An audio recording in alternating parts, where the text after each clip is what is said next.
teacher for 15 years. Now for 12 years I've been an evangelist, and I travel around and speak on creation, evolution, and dinosaurs.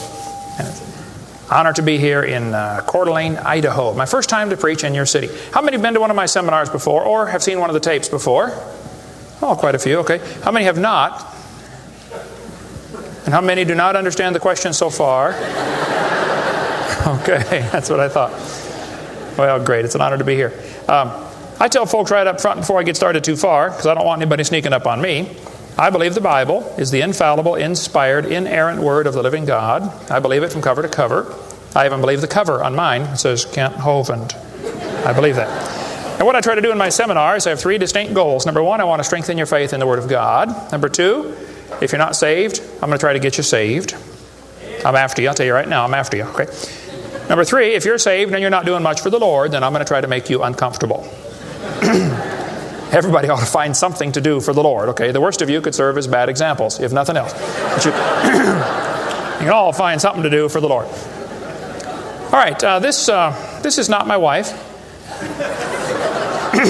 This is just a picture of her. We live in Pensacola, Florida. I've been there 12 years. We have 3 kids, one of each. My kids are, at this time, 21, 22, 23. A year and 2 weeks apart. We call that family planning where I come from. Got the 2 boys married off now, and as soon as I find someone to take over payments on my daughter, I'm going to be home free. So that's the plan. One of my hobbies for many years, I have been collecting science books. I like science. And you can ask any of my kids or ask my wife, when I get bored, which isn't too often around our place, I just read science books. I like science. Taught it for 15 years. Even though I'm not teaching it anymore, I still like to study. It's so many neat things to learn. And there's an awful lot of good science in these books. But folks, there are some lies in our science books. I'm not against science. I'm not against schools. I'm not against teachers. My brother's in his 34th year teaching public school. My mom retired from teaching public school. There's an awful lot of good, godly teachers in the system. But there's some poison in these books. We're going to cover some of that tonight. Richard Dawkins, who hates creationists, said, "It is absolutely safe to say that if you meet someone who claims not to believe in evolution, that person is ignorant, stupid, or insane, or wicked." Well, Richard, I'll send you a copy of this tape, because I'm going to show you 100 reasons why evolution is so stupid. We need to define a few terms, okay? According to the dictionary, stupid means lacking normal intelligence, foolish, silly, a stupid idea, dull and boring. I think evolution is stupid. Now, my mama used to get mad at me when I used that word, so it's a little hard for me, but Bill said, "Brother Hovind, I want you to preach on 100 reasons why evolution is stupid." Okay, Bill, well, you asked for it, so here goes, all right? Let's define some other terms now. The word evolution has at least 6 different meanings, and I've done 58 debates now, and if you're going to get into a debate on evolution with anybody, you better first define what you're talking about, because this is a very slippery term, okay? First, we have cosmic evolution. That would be the Big Bang. There is no evidence whatsoever for that. We'll get into that in just a moment. Then we'd have to have chemical evolution. See, the Big Bang supposedly made hydrogen. Well, how did we get 92 elements, plus the synthetic ones? I mean, how did the chemicals evolve? They don't talk about that much, but that would have to happen. Thirdly, we'd have to have stellar and planetary evolution. Did you know the stars would have to evolve? There's an awful lot of stars out there, folks, but nobody's ever seen one form. There's enough stars out there that everybody on Earth can personally own 2 trillion of them.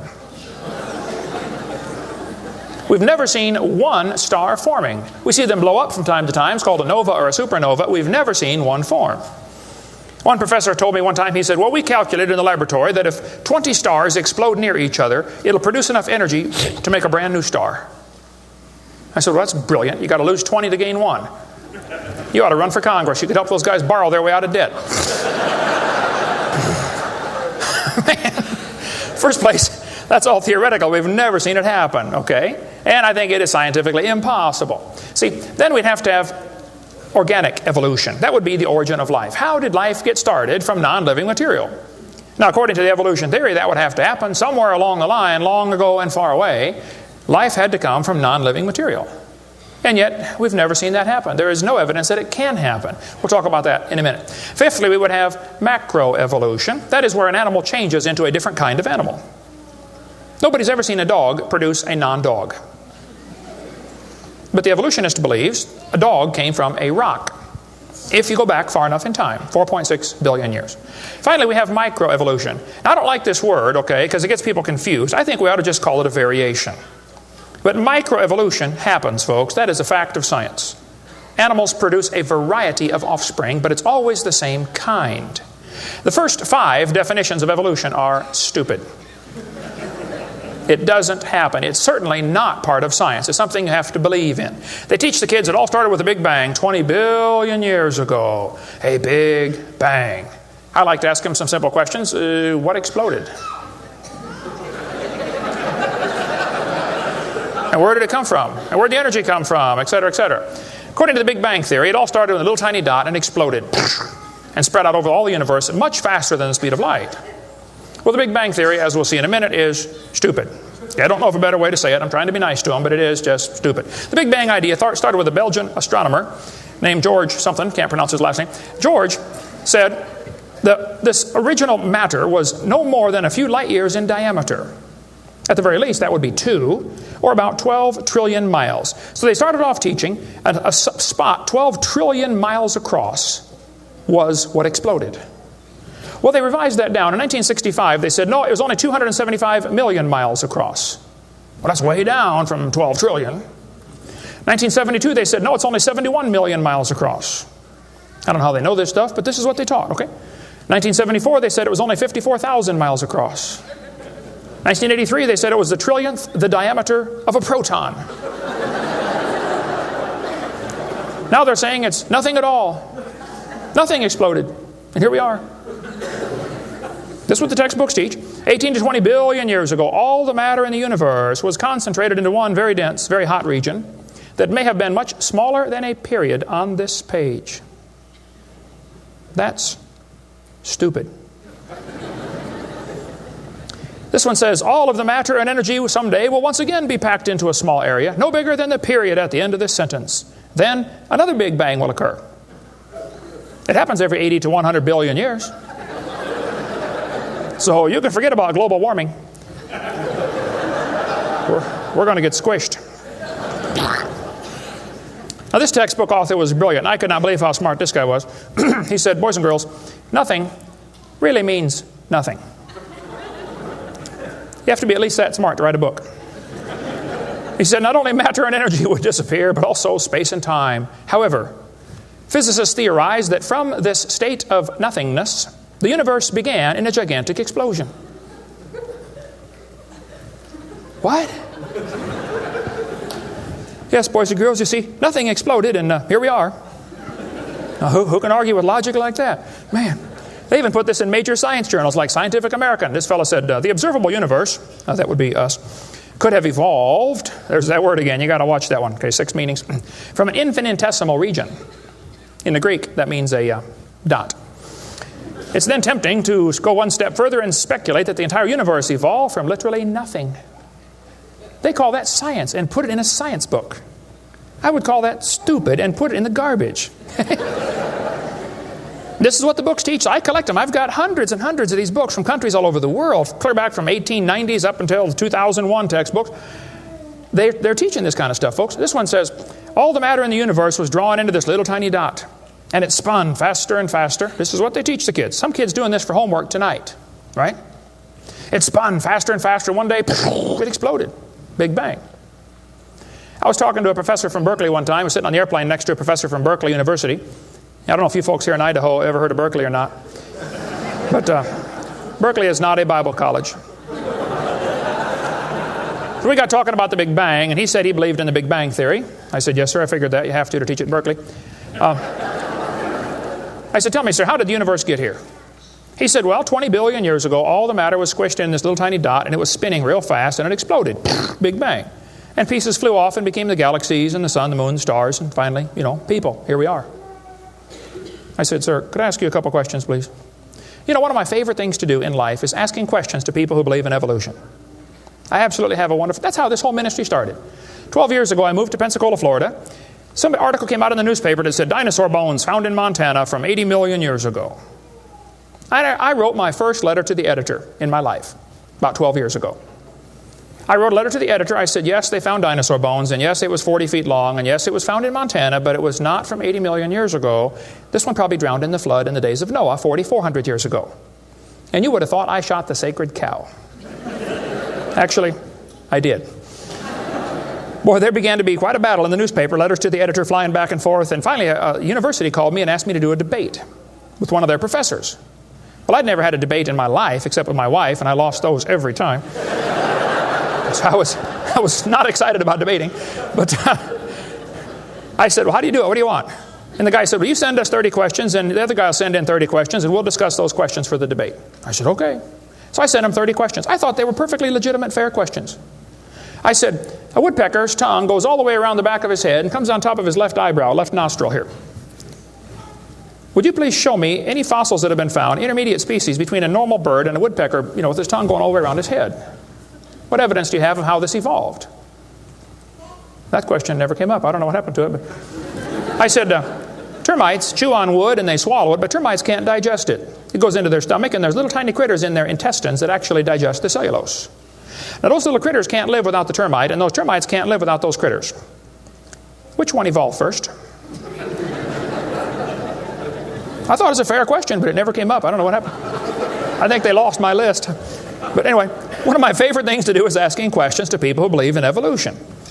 So I asked this professor if I could ask him some questions about the Big Bang. He said, sure, what would you like to know? I said, well, sir, you told me 20 billion years ago all the matter in the universe was squished in this little tiny dot.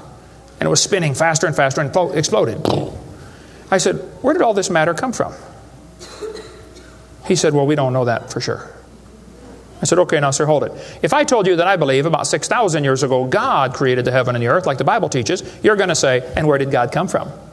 And I don't know. But you said 20 billion years ago there was a Big Bang, and you don't know where the dirt came from. So basically, I believe in the beginning God, and you believe in the beginning dirt.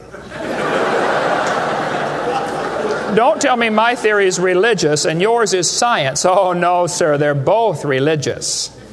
The news media tries to make it look like it is religion versus science. I did a debate in El Paso, Texas here recently, and the news media wrote an article. They said, religious and scientific leaders debate evolution. What is the unspoken message in that title? What are they trying to imply? Can you catch that? They're trying to imply that evolution is part of science, aren't they? No, evolution is a religion. Actually, both creation and evolution are inherently religious. These two timelines is the same information right here. I'll be referring to that throughout the seminar here. I cover this thing all the time. The Bible teaches about 6,000 years ago, God made everything. 4,400 years ago, there was a big flood that destroyed everything. 2,000 years ago, Jesus came. Here we are today, waiting for the Lord to come back in about 5 minutes. This is the Bible view of history. On this chart, 1 inch is 150 years. That's a long time. The 20 billion year chart on the bottom is a very different scale.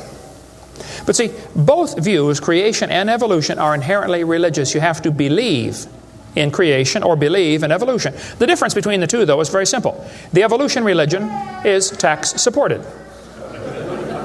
That's the difference. By the way, if I was to make that bottom chart the same scale as the top chart, the bottom chart actually needs to be 2,100 miles long. That's from Pensacola to Portland, Oregon.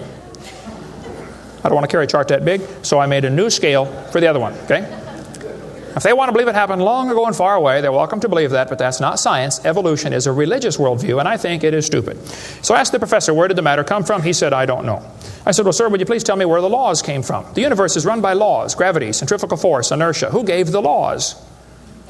He said, we don't know that either. I said, sir, could you tell me where the energy came from? It takes energy to make a big bang. Who bought the gas to run this machine anyway? He said, we don't know that either. I said, sir, could I ask you another question? He said, sure. What else would you like to know? Else? What do you mean else? You haven't told me nothing yet. I said, does Berkeley have a merry-go-round? How many of you know what a merry-go-round is? You go round and round and round till you puke, okay?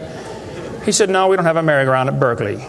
I said, you ought to get one. You could learn some good science on a merry-go-round. If you put some fourth graders on a merry-go-round, are there any fourth graders in here tonight? Who's in fourth grade? All right, I like fourth graders. I spent the best 5 years of my life in the fourth grade. That's before they diagnosed ADD. Put some fourth graders on the merry-go-round, I like using fourth graders because they're tough and they're expendable. And we're going to get the high school football team out there to get that thing spinning clockwise as fast as it will possibly go. Now, if you have a digital watch, you may not know what clockwise means. I'll explain it later. We're going to spin the merry-go-round clockwise. The kids are going to go through 4 phases. They start off in phase 1. They're screaming at the football players. Come on, let's go, faster, faster. Can't you go any faster? You get up around 30 miles an hour. The kids enter phase 2, where they stop screaming. They just quietly concentrate on trying to hang on for dear life. You get up around 60 miles an hour. The kids enter phase 3, where they start screaming again. But now they're screaming, stop, stop, please, slow down. Don't stop, though. Keep going faster and faster. When you get to about 100 miles an hour, you should enter phase 4. That's where the kids begin to fly off the merry-go-round. And when this happens, you will notice a very interesting phenomena of physics.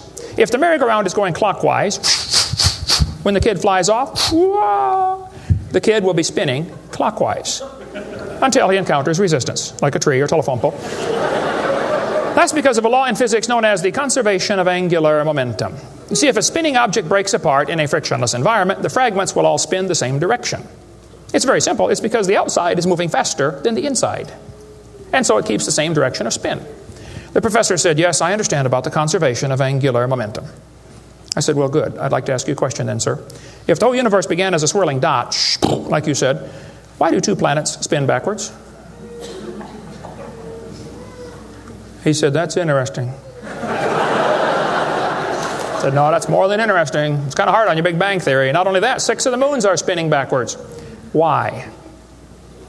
He said, I don't know. Why do you think they're going backwards? I was hoping he was going to ask that. I said, well, sir, I believe it's very simple. You see, I believe in the beginning God created the heaven and the earth, and God did it that way on purpose, just to make the Big Bang Theory look stupid.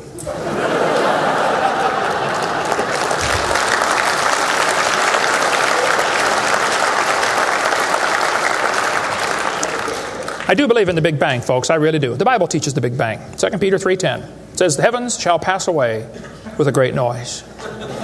In the original Greek, that's a Big Bang. So there's going to be a Big Bang. It just didn't happen yet, that's all. So kids, if you go to school and some professor says, do you believe in the Big Bang? You should say, yes, I do, and you better get saved and get ready for it. The Big Bang is coming soon to a city near you. By the way, if the Big Bang Theory were true, the matter would be evenly distributed. But it's not. It's lumpy. They're called galaxies. And in zillions of miles and nothing called voids. And to try to salvage the dumb Big Bang Theory, they've got all these wild theories of why isn't the matter evenly distributed? They'll say, well, maybe there's black holes, or maybe there's antimatter.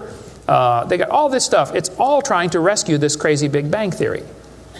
And it's a dud, folks. It didn't happen. There are zillions of stars out there. I mean, lots and lots of stars. And we haven't even seen them all. If star births, they ought to at least equal star deaths, and they don't. We see a star blow up about every 30 years. It's called a nova or a supernova. Well, then how come there are only 300 dead stars out there that we can see, supernovas? That's only a few thousand years worth, isn't it? There ought to be trillions of them, if evolution were true. This fellow said, I have a little hesitation in saying that a sickly pall now hangs over the Big Bang Theory. Yep. I think it is stupid. Now, if you want to believe it, that's fine. I don't care what anybody believes. That doesn't bother me. But see, the problem is they want to use my tax dollars to teach that to your kids in our schools. And that's where the problem comes in. Okay? If you want to believe in the Big Bang, just enjoy yourself. But keep your religion at home. Okay? Because it is a religion. Then they tell the kids the earth formed from a hot molten mass 4.6 billion years ago. This is part of the theory, and it's in all the textbooks. 4.6 billion years ago, earth cooled down, formed a rocky crust. I think that is stupid, and I'll show you why. Was the earth ever really a hot molten mass? 4.6 billion years ago, and it cooled down. This textbook says, as earth formed, the surface was like the moon. There were hot pools of bubbling lava. I don't think so.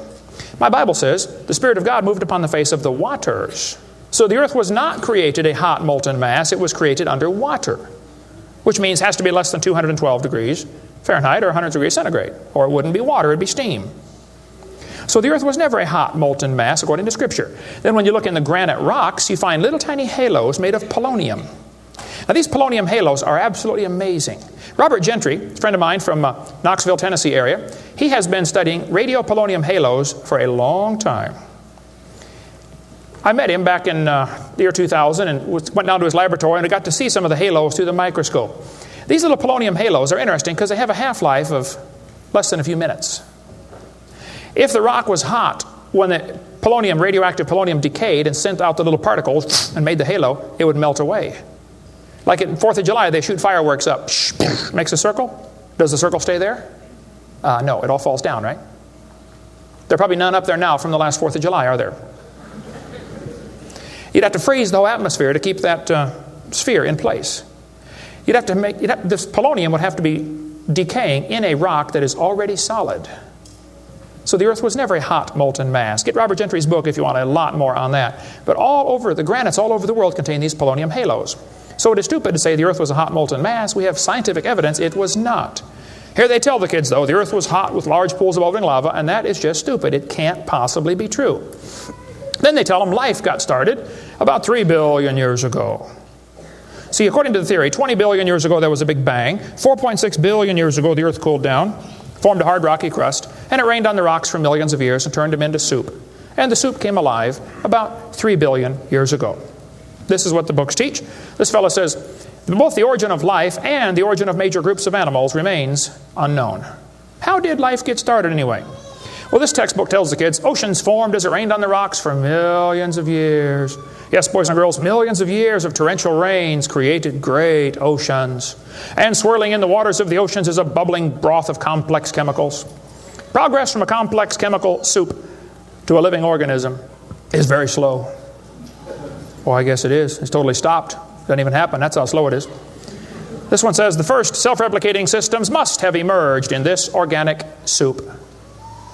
Was your great-great-great-great-great-great-great-great-great-great-great-grandpa soup? I think that's stupid, okay? Now, if they want to believe it, that's fine. I don't care what they believe, but don't call it science. What happened back in the 1950s, a guy named Miller and Urey wanted to know how the Earth and solar system had come to be. So they tell the kids he took a mixture of Earth's primitive atmosphere. We'll talk about that in a minute. He never proved how life originated, but he did add evidence to the theory that life could have started by itself. Well, is that true? Now, did he really do that? Well, let's just study the facts here. This textbook tells the kids, many important events occurred during the Archean era, the most important of which was the evolution of life. Progress from complex molecules to even the simplest living organism was a very long process. Long ago and far away. Fairy tale kids coming up. First living cells emerged 4 billion to 3.8 billion years ago. I like that word, emerged. They use it all the time. Like that explains how it happened, you know. It just emerged. There is no record of the event, they tell the kids. Look, kid, we know what happened and you're going to be tested on this, but there's no proof. Oh, okay. It's not science.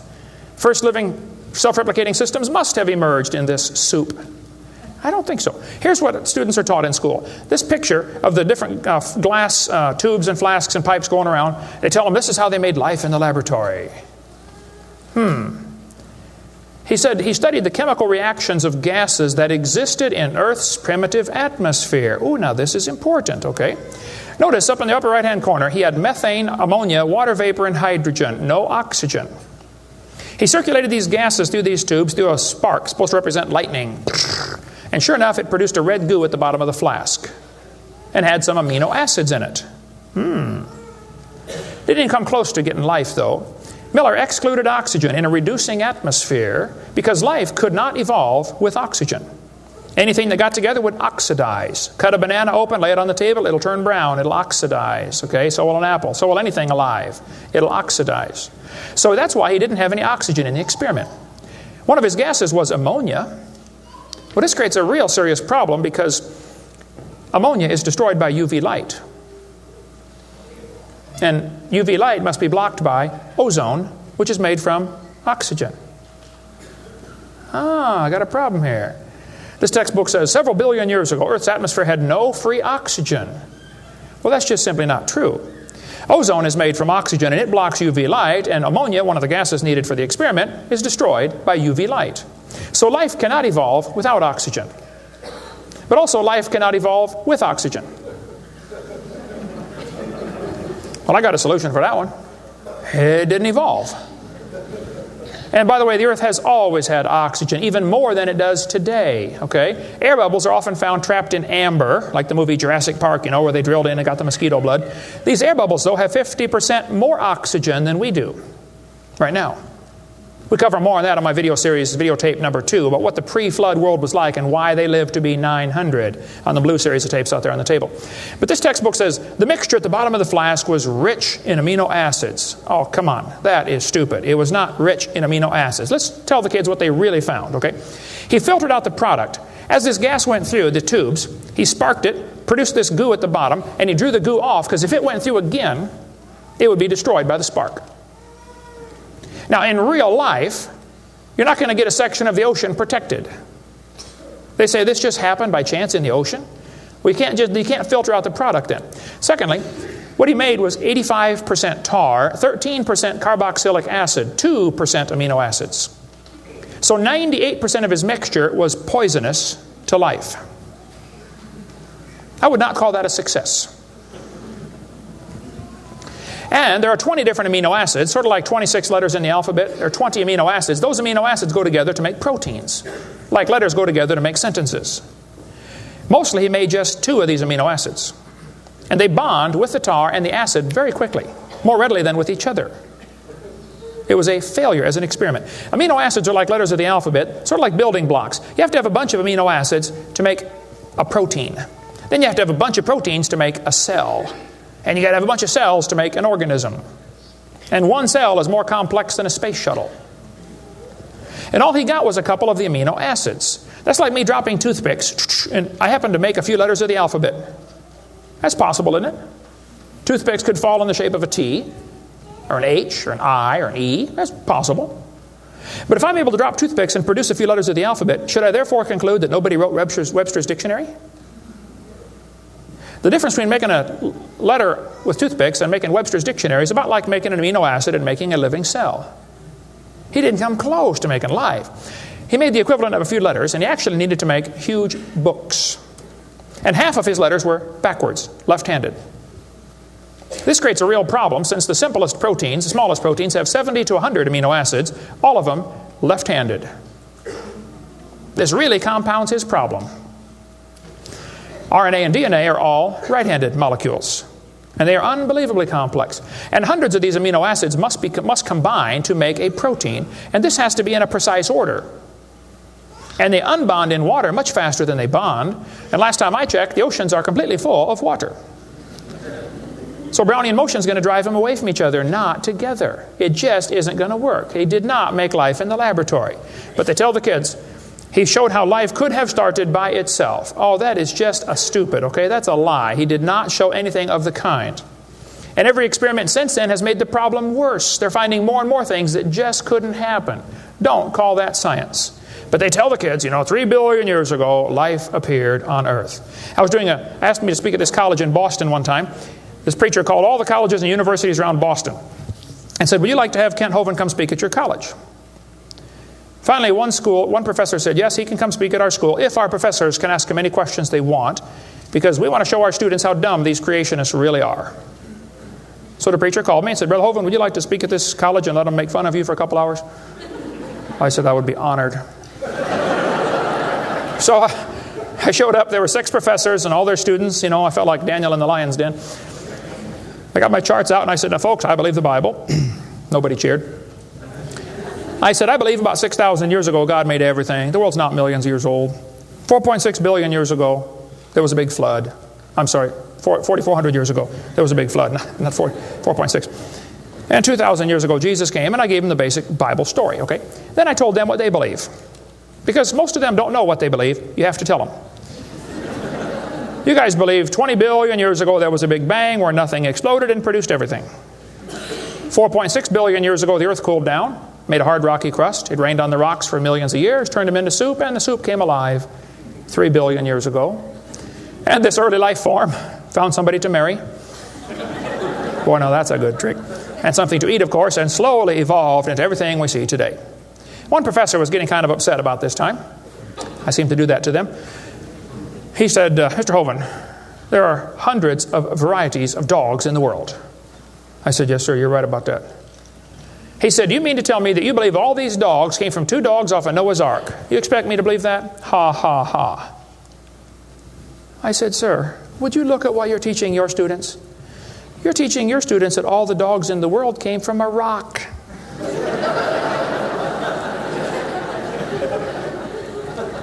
I had one woman, come to me after a debate one time. She was steaming down the aisle. Boy, she was mad. Oh, I could tell I'm in trouble now. I stood there quivering in my boots, She walked up and she said, "Tonight, you said, we believe we come from a rock. We do not believe that." I said, "Well, ma'am, calm down just for a minute." I said, "Do you believe in evolution?" She said, "Yes, I do. I'm a professor here at the university." I said, "Well, would you please tell me then where we came from?" She said, "We came from a macromolecule." I said, "Where did that come from?" She said, "From the oceans, from the prebiotic soup." I said, "Where did that come from?" She said, "Well, it rained on the rocks for millions of years." And you could see it was slowly dawning on her. I do believe I come from a rock, don't I? "Yes, ma'am, you do. You ought to be proud of it. Hey, don't step on Grandpa, whatever you do." Look, that's stupid, okay? There's no kind way to say it. There's a great book dealing with some of the flaws in the Miller experiment. If you want more on that for your kids to study out there on the table, get the book Icons of Evolution. Then they tell the kids that these plants and animals, not only did life evolve from non-living material, then this life had to learn to reproduce itself. Why would any organism want to reproduce more of its own kind when that's only going to increase competition for the food supply? Why didn't they instead evolve the ability to live forever and be happy? Huh? You ever think about that? I was in a debate one time, and we had question and answer time at the end. The student stood up and he said to the evolutionist, he said, "Sir, how did male and female evolve?" The professor got up and he said, "Well, that is a giant mother may I step in the evolution story." A mother may I step? This is science. Wow. So according to them, for the next few billion years or hundreds of millions of years, life learned to produce something other than its own kind. Of course, today everything only produces its own kind, but they say long ago and far away, they were able to do something different. Textbooks will say we started like a bacteria and slowly evolved to a human. I think that's stupid. But if you want to believe that, that's perfectly fine. Those trees of life that they put in the textbooks for your kids are a bunch of nonsense. And even evolutionists will admit that. Stephen Jay Gould, the Marxist professor at Harvard University, he says that evolutionary trees that adorn our textbooks are not the evidence of fossils. It's only inference. We infer, we imply, we hope it happened this way. This textbook says, all the many forms of life on Earth today are descended from a common ancestor. What? You mean the birds and the bananas have a common ancestor? Isn't that what he says? Found in a population of primitive unicellular organisms. Well, in the first place, there's no such thing as a primitive unicellular organism, okay? One single cell is more complex than a space shuttle. There's no such thing as a primitive single-celled organism. We talk about that on video number 4 of our series. But he says, all the forms of life are descended from a common ancestor found in a population of primitive unicellular organisms. What were those first cells like? How do we know? What events led up to their formation? No traces of those events remain. Did you catch that? Hey kid, we know what happened, but there's no proof. Primitive, huh? This one says, the humans, mammals, birds, crocodiles, all had a common ancestor. Well, anything inside that circle is religious speculation. It is stupid. Reptiles produce reptiles, dogs produce dogs, people produce people, and there's never been an exception to that. Darwin said, though, if my theory be true, here's his book right here. You can look on page 211. He said, if my theory be true, numberless intermediate varieties must assuredly have existed. Boy, you're right about that, Charlie. I mean, to change from a rock to a dog would take a few changes. David Robb, who believes in evolution very strongly, says, in the years after Darwin, his advocates hoped to find predictable progressions. In general, these have not been found, yet the optimism has died hard, and some pure fantasy has crept into textbooks. Oh, you're kidding. Fantasy in our textbooks? Oh, yep. They tell the kids they have evidence of evolution from fossils. I don't think so. That is stupid, okay? If you find a fossil in the dirt, all you know is it died. You don't know that it had any kids, do you? And you sure don't know that it had different kids. I mean, think about it. You're in a court of law. You bring in a bone to the judge. Judge, I found this bone in the dirt. This is the ancestor of all the humans today. They would laugh at you. You don't know that that's the ancestor of anybody, do you? And why on earth would you think a bone in the dirt can do something animals today cannot do? Animals today can only produce the same kind, right? Dogs produce dogs, folks. Luther Sunderland asked all the major evolutionists, he said, where is the evidence for evolution? They all said, well, somebody else has it. We don't have it over here. So he wrote a letter to Colin Patterson. He's the director of the British Museum of Natural History. They've got the largest fossil collection in the world. He said, Mr. Patterson, I read your book on evolution. I noticed you didn't show us the missing links. Why didn't you show us the missing links? Patterson wrote back and said, I fully agree with your comments on the lack of evolutionary transitions in my book. If I knew of any, fossil or living, I would certainly have included them. I will lay it on the line, there is not one such fossil. There are no missing links, folks. The whole chain is missing. Even Stephen Gould admitted the absence of fossil evidence for intermediary stages is a persistent and nagging problem for evolution. We got the theory, we know it's true, now we just need the evidence. That's the way they think about it. Richard Goldschmidt said, maybe the first bird hatched from a reptile egg. Oh, Richard, I'm sorry. I don't mean to be disrespectful, but that's stupid. See, what's happened, these guys have looked for missing links in the fossil record. They can't find any, and so they say, well, maybe evolution happened so fast it wasn't preserved. Maybe a reptile laid an egg and a bird hatched out. Well, who did that bird marry?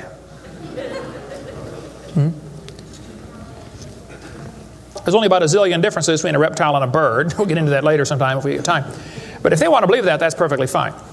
Here's what happened. Charlie Darwin graduated from Bible college to be a preacher in the Anglican Church in 1830. He couldn't get a job, so his dad pulled a few strings and got him a job on board HMS Beagle. He's going to sail around the world and collect bugs. And while he's sailing around, he stopped off at these islands right there called the Galapagos Islands. There on those islands, Charlie noticed there were 14 different varieties of finches.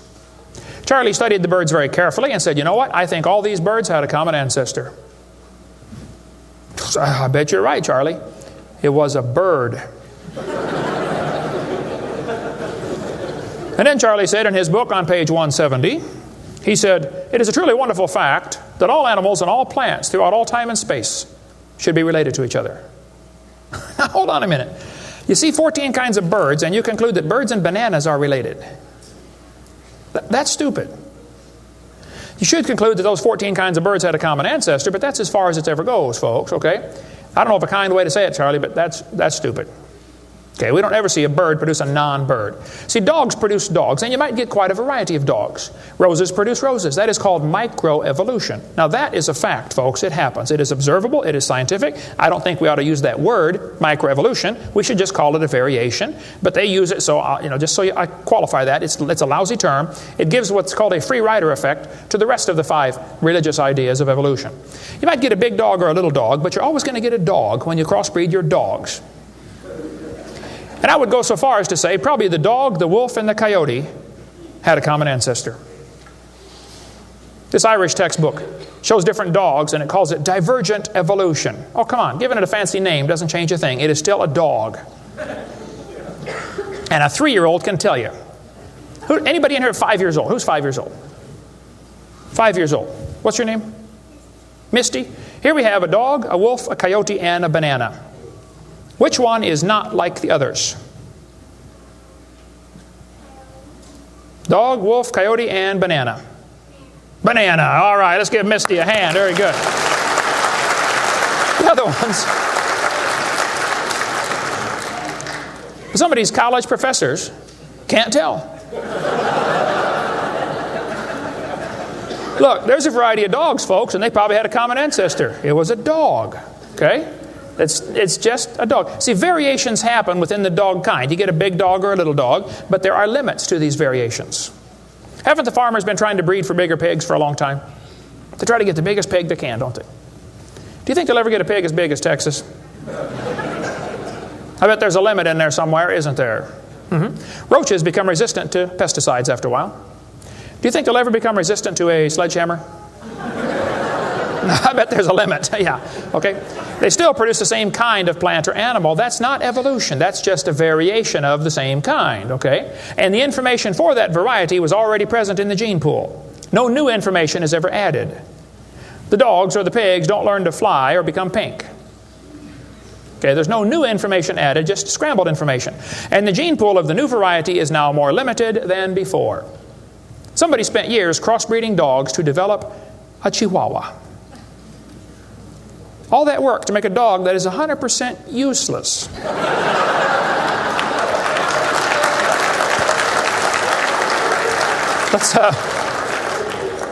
Let's turn all the Chihuahuas in the world loose back into the woods. How long would they last? They'd run up to the wolf. Yep, yep, yep, yep, yep. Crunch. Go ahead, make my day. A useless dog. Genetic information was lost when you got your variation. It wasn't added. You might have selected a certain slice of the gene pool with small dog, quick characteristics, but you didn't add anything. You selected something from the population. I come from Illinois, corn country. There are so many kinds of corn up there, they have to number them. You'll be driving down the highway. You'll see BX65. Don't mix it up with XL29. Something will blow up. But I'll tell you what, folks, you can crossbreed your corn from now to the cows come home, and you always get corn. You will never get a hamster or a tomato or a whale to grow on that corn stalk, okay? It won't happen. There's a variety of cows, and they probably had a common ancestor. It was a cow. Variety of horses, no question. Probably the zebra and the horse had a common ancestor. But the kids are going to be taught in school tomorrow in your town that the horse used to have 4 toes. Well, there's some things they don't tell the kids about this Eohippus to Equus series, which has been proven wrong 50 years ago, but still is in your textbooks right here in this town. They don't tell them the original so-called horse is the size of a fox. It was a meat eater and had 18 pairs of ribs. The next one had 15 pairs of ribs. A couple of trips through the buzzsaw did that. And then it miraculously grew back 19 pairs of ribs as it evolved, and then back to 18. They also don't tell them the whole thing's been proven wrong a long time ago. Like this guy says in the biology textbook, other examples like the gradual evolution of the horse have not held up under close examination. That's a polite way of saying it's proven wrong, okay? This G.G. Simpson back in 1950 said the example of the horse family has been unintentionally falsified. They knew 50 years ago this was false. Why did they keep that in your textbooks? This whole thing was made up by Othniel C. Marsh in 1874. He picked animals from all over the world and put them in order the way he thought it might have happened. They were never found in that order. Modern horses are found in the same layers as the so-called ancient Equus or Eohippus horse. They're found in the same layer. So it can't be the ancestor, that's for sure. The ancient horse is nothing but a Hyracotherium, which is still alive today. By the way, the ribs, the toes, the teeth are very different in these animals. In South America, the fossils go exactly backwards. Instead of 3-toed to 1-toed, it goes 1-toed to 3-toed in the fossil order. They won't talk about that much, but you check it out. That's a fact, folks. They're never found in the order presented in the textbooks. 3-toed and 1-toed gray side by side.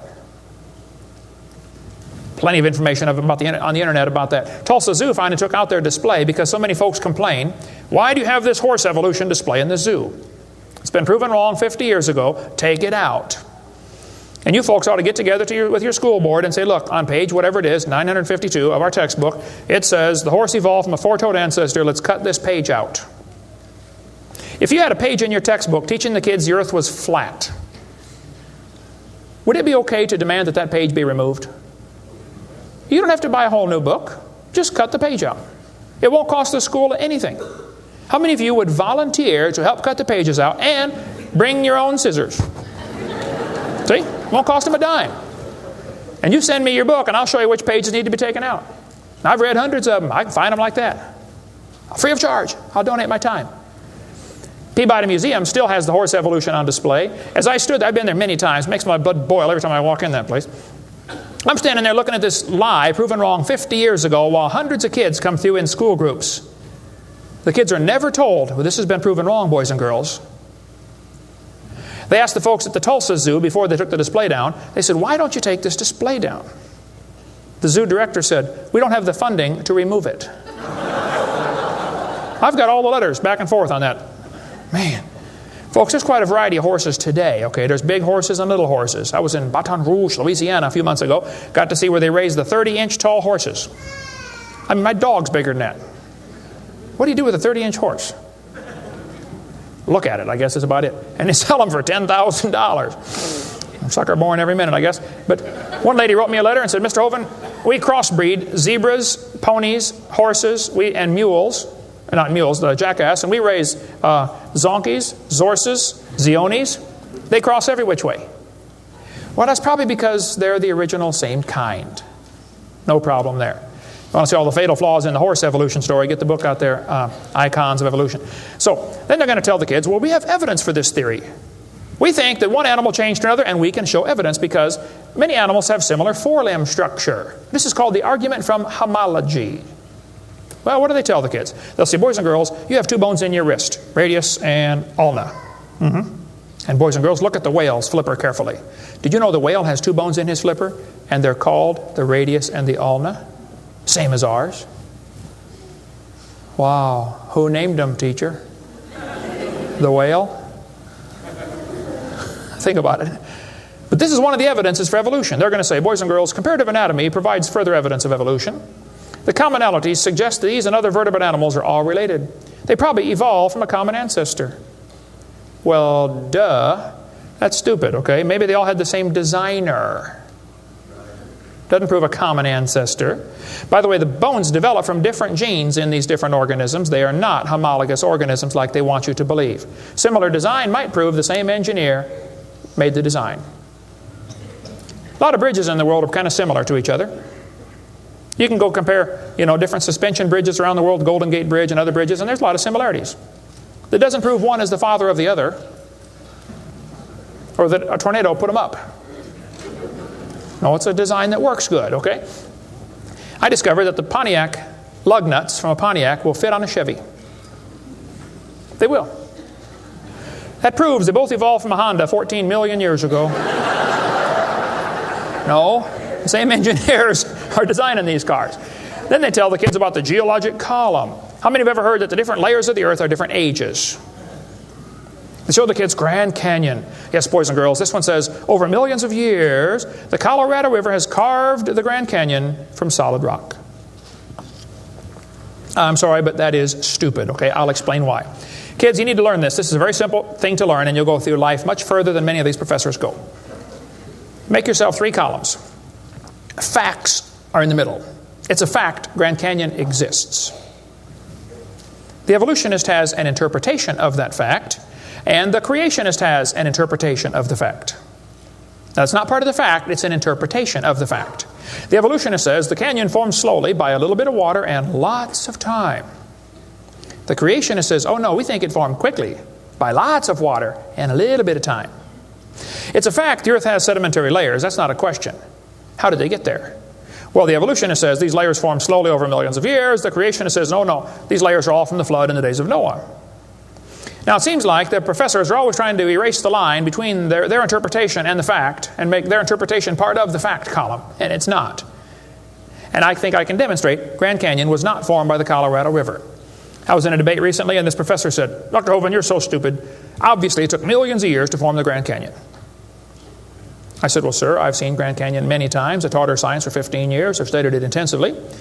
Just flew over it last week, as a matter of fact, twice. Got a perfect view of it going out to California and back, flying from wherever I was. Florida, that's where I live. This textbook says, the Colorado River has cut through layer upon layer of rock over millions of years.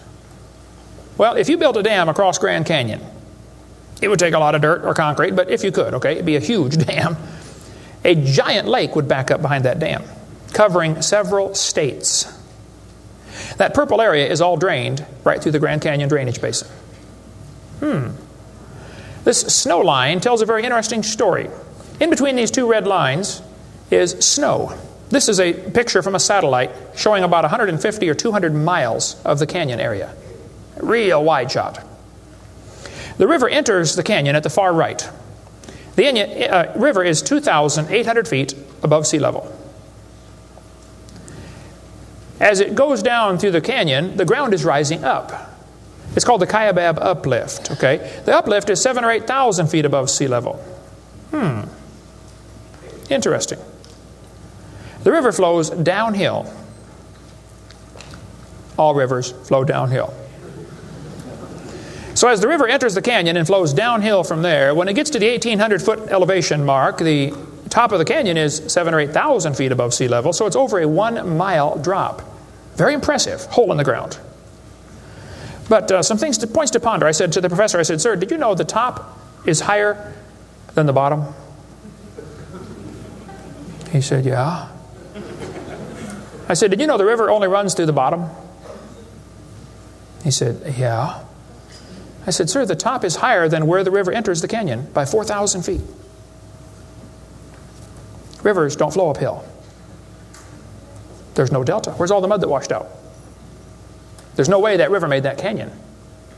Grand Canyon is a breached dam, a spillway that washed out. There was a lake probably for some length of time after the flood, and it got too full, and all that water went roaring through there. Probably carved that canyon out in a couple of weeks. Not millions of years. Absolutely impossible for that river to have made that canyon. We cover lots more on that on videotape number 6 of our series.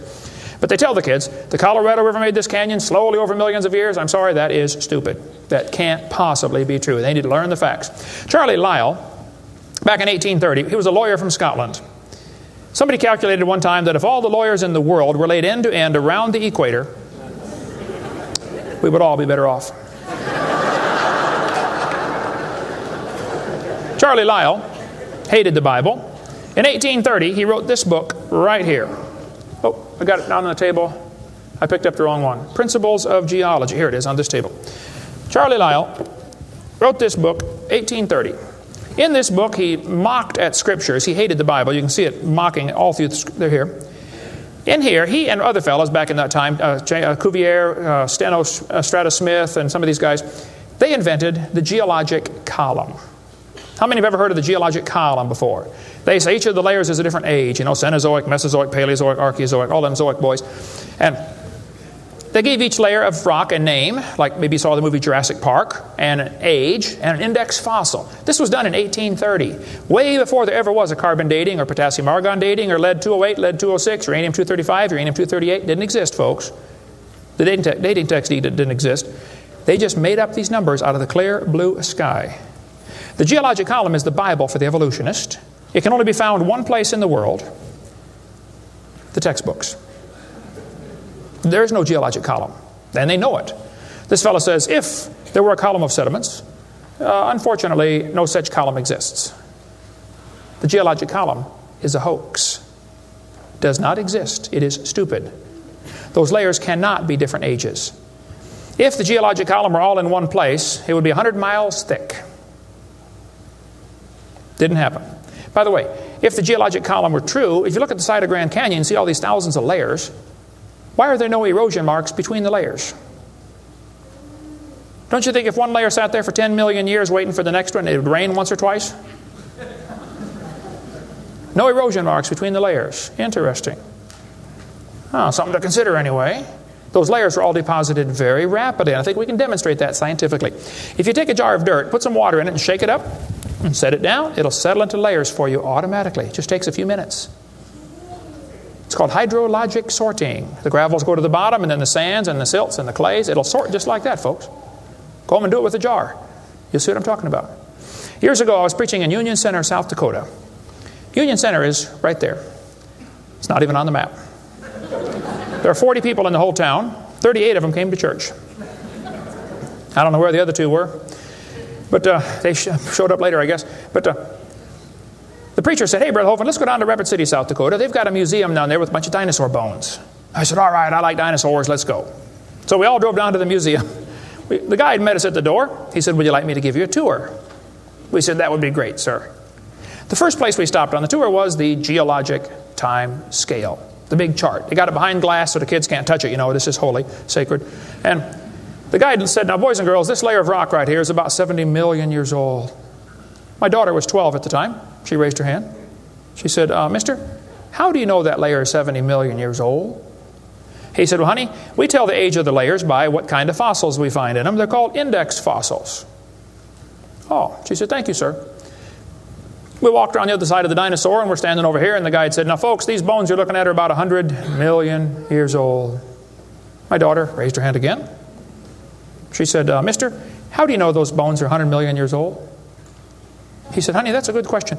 We tell the age of the bones by which layer they come from. She said, excuse me, sir, but when we were standing over there, you told me you knew the age of the layers by the bones, and now you're telling me you know the age of the bones by the layers. She said, isn't that circular reasoning? I thought, wow, a chip off the old block. That guide had the strangest look on his face. It was almost as if he were thinking.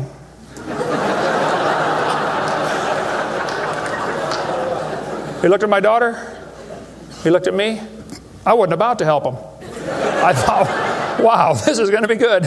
I got to hear this. He looked back at my daughter. He said, you know, you're right. That is circular reasoning. I never thought of that before. Folks, geologic column is a joke. It doesn't exist. It's all based on circular reasoning. We can demonstrate that clearly. Get our video number 4 if you want more information on how it's all based on circular reasoning. I'll just give you a couple of quotes here. This guy says, the rocks do date the fossils, but the fossils date the rocks more accurately.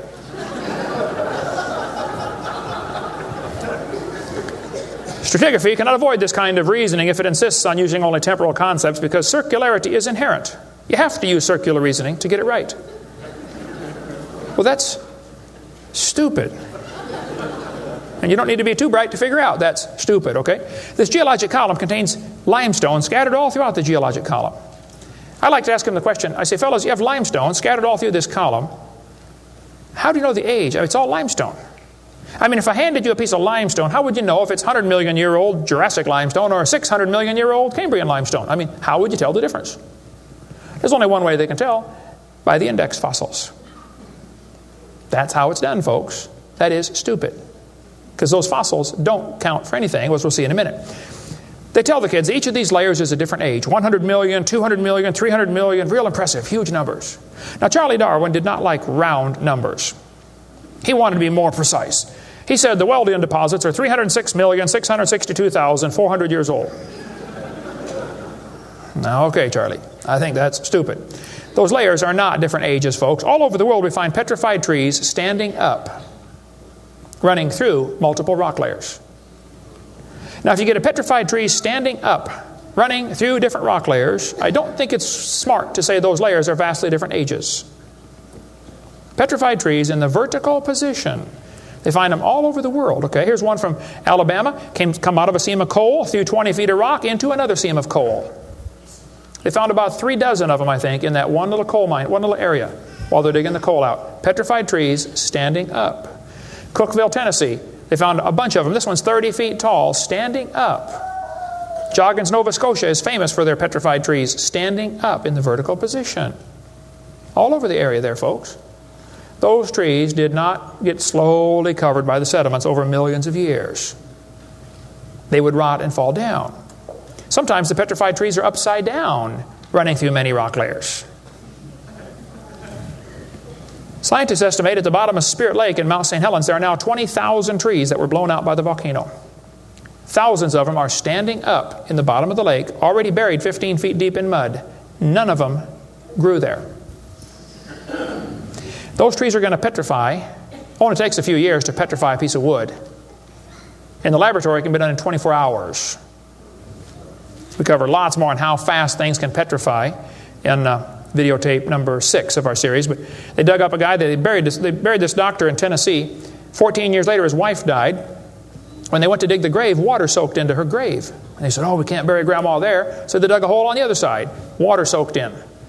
So they dug a hole and buried Grandma somewhere else. And then the kids got worried about Grandpa, so they went and dug up his grave. The arms had rotted off, but the rest of the body had petrified in 14 years, turned to stone from water running through the coffin. I got tons of material on how fast things can petrify. Those layers are not different ages. They all formed in one big flood in the days of Noah. To tell the kids the layers are different ages is stupid. That just simply is not true. So what about carbon dating and potassium argon dating and rubidium strontium dating and lead 208, lead 206, uranium 235, uranium 238? Well, we'll cover that after a quick break here. Show you some ways that this is just stupid, okay? That's not a way to tell the age of anything. We're going to give you some more evidence that evolution is stupid. Now, if you want to believe in it, that's perfectly fine. I don't care what you believe in. But the devil is laughing at you for believing in that. He has you fooled, and he is laughing at you, okay? If you want to believe you came from a rock, well, you just enjoy yourself. But that's not science. God made this world. God loves you. God has a plan for your life. And if you don't want it, well, that's your business. But God loves you, and He wants you to come to heaven. And if you'd like to find out how to go to heaven, come see me. I'll be glad to show you. I'm going. It's not because I'm good. If I get what I deserve, I'm in serious trouble. But I've been forgiven by the blood of Jesus Christ. You can have the same thing. After the break, we'll show you some more things that make evolution stupid. Coming up next. Thank you.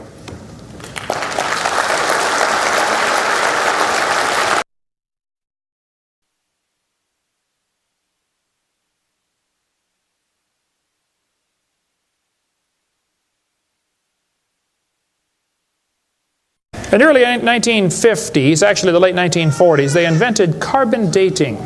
We're going to explain a little bit about radiometric dating and how it's supposed to work, and then show you that it does not work, okay? The Earth's atmosphere is about 100 miles thick, and we're also protected by a magnetic field. Radiation from the sun and from the stars, mostly from the sun, goes right through that magnetic field, some of it does, and hits the atmosphere and produces carbon-14. Carbon-14 is radioactive. Normally, carbon is atomic number 6, which gives it atomic weight of 12. But this nitrogen, which is right next door to carbon, gets struck by radiation and it turns it into carbon-14. Now, carbon-14 is unstable. It is radioactive. It's always breaking apart. And you can hear it like with a Geiger counter, you know, click, click, click, click, just like uranium, because it's decaying. They've discovered it decays at a fairly consistent rate. About half of it will decay every 5,730 years. Which means if I gave you a pile of carbon-14, 5,730 years later, half of it would turn back to nitrogen. The rest would still be carbon-14. Theoretically, it's a random event, but it could. That's probably how long it would take. During photosynthesis, plants are breathing in carbon dioxide, and this radioactive carbon is mixed in with the regular carbon. The plant doesn't seem to know or care if it's getting radioactive carbon or regular carbon. It just takes it right in. Animals eat the plants and make it part of their body. Probably during your lifetime, you have either eaten plants or you've eaten animals that have eaten plants. How many have done that before? Okay. So, you probably have radioactive carbon-14 in you. Now, theoretically, what you have in you should match whatever's in the atmosphere, about the same percentage. Because the plants are always breathing this stuff in, and the animals are always eating the plants, and we're always eating the plants and the animals, so it should pretty much stay in balance. It is assumed the ratio of radioactive carbon-14 to normal C12 in the atmosphere would be the same found in living plants and animals. That is an assumption, but it's a reasonable assumption. The atmosphere today is 0.0000765%. Not much. That's how much carbon-14 it has in it. When the plant or animal dies, it stops eating or breathing. How many knew that already? Okay. So whatever it had in it begins to decay. Since half of it will leave in 5,730 years, all you got to do is check to see how much C14 is in it, how much C14 is in the atmosphere, and if it's only got half as much, it's been dead for 5,730 years. Sounds great, but it doesn't work. In theory, it never goes to zero, but it goes from a half to a fourth, to an eighth, to a 16th, to a 32nd, to not much, okay? After 4 or 5 half-lives, you can't measure it. So if anybody ever tells you, we know the Earth is millions of years old because of carbon dating, you can rest assured they don't have a clue what they're talking about. Because if it worked, it would only work for 30 or 40 or 50,000 years maximum. They compare the amount of C14 in the object being dated with the amount currently in the atmosphere, and estimate how long the object has been dead. It sounds good, but there are some assumptions that mess everything up. Okay? Assumption number 1, has the amount of C14 in the atmosphere always been the same? Has it reached equilibrium? This is an interesting problem. If I told you to fill a barrel with water, but I drilled holes on the other side of the barrel, while you're filling it, it's leaking out. At some point, it's going to be leaking at the same speed you're filling, and that point is called equilibrium. You will never fill the barrel past that point unless you plug the holes or fill faster. See, it's filling and leaking at the same time, sort of like your checkbook. You know, you put it in and it leaks out, okay? Hopefully you want to at least be at equilibrium, okay? If less than that, you're going to be in trouble eventually. See, if your outgo exceeds your income, your upkeep will be your downfall every time. Well, they say if you took a brand new planet Earth and stuck it out in the solar system, the sun would start producing carbon-14. It would start decaying also right away, and it would take about 30,000 years to reach this equilibrium point. Well, Willard Libby and others who invented carbon-14, University of Chicago in 1947 to 53, he got a Nobel Prize for it in there somewhere. He said, well, it would take 30,000 years to reach equilibrium. He said, well, we know the Earth is millions of years old. Mistake number one. So we can ignore the equilibrium problem. Mistake number two. The Earth's atmosphere has still not reached equilibrium. There's more C14 now than there was 10 years ago, which proves the Earth is less than 30,000 years old, which I could have told them just from reading my Bible. See, if an animal is still alive, be it plant or animal, okay, it should have about 16 clicks per minute on your Geiger counter per gram. If it's 0 years old. Actually, 0 years dead. If it's getting only 8 clicks per minute, then it's 5,730 years old. If it's giving you 4 clicks per minute, it's gone through 2 half-lives. It's 11,000 years old. If it's 2 clicks per minute, it's 17,000 years old. This is how they date it. So if you're getting 2.5 clicks per minute, you just find the point on your graph and draw the line over and determine the age. Sounds real simple, but it doesn't work. If we had walked into a room and found a candle burning on the table, and I asked you the question, when was it lit? You say, I don't know, Mr. Hovind, it's burning when I got here.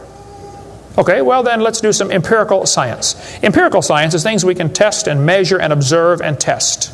Not theoretical, I mean empirical. We can measure it and weigh it. Let's measure the height of the candle. Suppose the candle is 7 inches tall. Who can tell me when it was lit?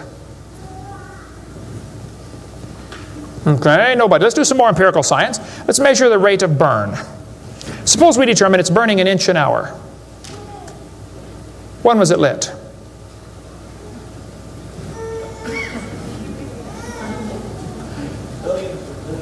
Billions of years ago. You're going to have a hard time telling me unless you're willing to make some assumptions. How tall was it when it started? Oh, we don't have any idea. Has it always burned out at the same rate? Oh, we don't know that either, do we? You find a fossil in the dirt, you can measure how much C14 is in it. Very accurately, by the way. And you can measure how fast it's decaying. That's just like measuring the height of your candle and how fast it's burning. Now, when did that animal die? You don't have a clue. Unless you're willing to assume that the C14 when it was alive is the same as we have today, and assume the rate of decay has always been the same down through history. You can't prove either of those. Living mollusk shells were carbon dated at 2,300 years old. Hello, they're still alive. Freshly killed seal, carbon dated 1,300 years old. Shells from living snails, carbon dated 27,000 years old. That's stupid. He's still alive, okay? I know snails are slow, but 27,000 years, he'd be dead, okay? One part of a mammoth is 29,000 years old, another part's 44,000. One part of Dino was 40,000 years old, another part was 26,000, and the wood next to it is 9,000. The lower leg of a mammoth is 15,000 years old, the skin is 21,000. 2 mammoths found side by side in Alaska, one is 16,000, one's 22,000. Which number is right? Living penguins, carbon dated 8,000 years old. 11 human skeletons, the earliest known human remains in the Western Hemisphere, were dated by accelerator mass spectrometer. All 11 dated about 5,000 radiocarbon years. Lava from a 1801 Hawaiian lava flow was 1.6 million years old. Well, hello is not even 200. Another volcano erupted in Hawaii in 1959. When they dated the lava, it was 8.5 million years old. These potassium argon dating for that, not carbon. Mount Etna in Sicily, I climbed Mount Etna when I was over there some time ago. Erupted in 1972, 350,000 years old. Mount St. Helens built a new lava dome in 1982. They dated it. Got numbers from 350,000 to 2.8 million. It's not even 20 years old. Here's what you ought to consider about carbon dating. Samples of known age, it doesn't work. If it's a sample of unknown age, it is assumed to work. That's stupid. In the last 2 years, an absolute date has been obtained for the Gandong beds above the Trinil beds. It has the very interesting value of 300,000 years, plus or minus 300,000 years. Well, they nailed that one right on the head, didn't they? See, back in 1770, George Buffon said the Earth is 70,000 years old. 1905, the official age of the Earth was 2 billion. When they went to the moon, they said the Earth and the moon are 3.5 billion years old. 3.5 billion, dated with potassium argon dating. Now they're telling the students it's 4.6 billion years old. Let's see, that means the Earth is getting older at the rate of 21 million years per year. That's 40 years per minute. Aging rapidly, folks. That's stupid, okay? All they do is add more time to make the theory look more reasonable. Long ago and far away. And when you prove it couldn't happen, they say, well, it was longer ago and farther away. Then they're going to tell the students one of the evidences for evolution is embryology. Now, there aren't too many things about this whole theory that make me angrier than this, so I'm going to try to stay calm and cool and collected while we discuss this. Ernst Haeckel, an embryology professor at the University of Jena in Germany, loved evolution theory. When Darwin's book came out, Ernst Haeckel read that book the next year and said, wow, this is a great theory. All we need now is some evidence. 9 years later, they still had no evidence. So Ernst Haeckel decided to help Charlie out. He was an embryology professor, the study of animals before they're born. You know, the different embryos of all these different animals. He made drawings that were fake to make them look alike. The students are taught we have evidence from development. I don't think so. The similarity between early stages in development of many different animals helped convince Darwin that all forms of life shared common ancestors. Actually, Darwin considered this by far the strongest single class of evidence a class of facts in favor of his theory. This is stupid, folks. I'll show you. This textbook says, the human embryo growing in the mother has gills like a fish. Those little folds of skin are not gills, okay? Excuse me. Those little wrinkles under your chin when you're growing up later develop into bones in the ear and glands in the throat. They never have anything to do with breathing. I've seen folks that have 5 or 6 chins and they can't breathe through any of them but the top one. Those are not gill slits.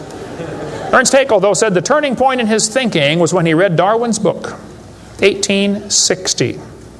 Haeckel took a drawing of a dog and a human embryo and he changed them to make them look exactly alike. His fake drawings looked almost identical. On top are the real drawings, underneath are Haeckel's fake drawings. He lied, folks, intentionally.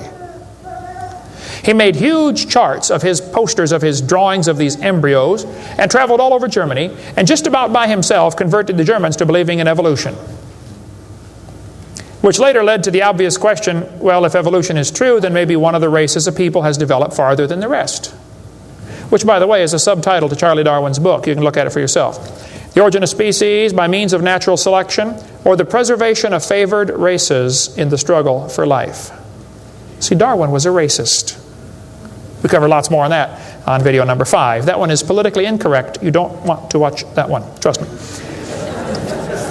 On top are Haeckel's fake drawings. Underneath are actual photographs of what he claimed he was drawing a picture of. Now, either he's a lousy artist or he's a liar. Well, it turns out he's a liar. He was convicted of fraud by his own university. Proven to be a fraud. But guess what? Haeckel's fake drawings are still used in textbooks in your state right now. Here's a textbook used at the University of West Florida, in the middle of the Bible Belt. It's only been proven wrong 125 years ago. I know it takes a while to get textbooks up to date, but that ought to be plenty of time. That's stupid. Those are not gill slits on the embryo. Here's an Irish textbook. I was just there a few months ago. It says the embryo has gill slits. That's baloney. This one says the embryo has gills. Glencoe Biology says they have gills. Proven wrong 125 years ago. This biology textbook says the human embryo has gills. Here's this Tim Barra writing his book on the myth of creationism. And he mentions the gills are evidence for evolution. You're only 115 years behind, Tim. Miller's still teaching it 125 years after it was proven wrong. I debated Miller on the radio on a St. Louis radio station one time. There's a college textbook still teaching the kids the embryo has gills. This one says, it shows the kids a 5 to 6 week embryo, but it says by 7 months, the fetus looks from the outside like a tiny normal baby, but it's not. It's not a baby at 7 months. Excuse me?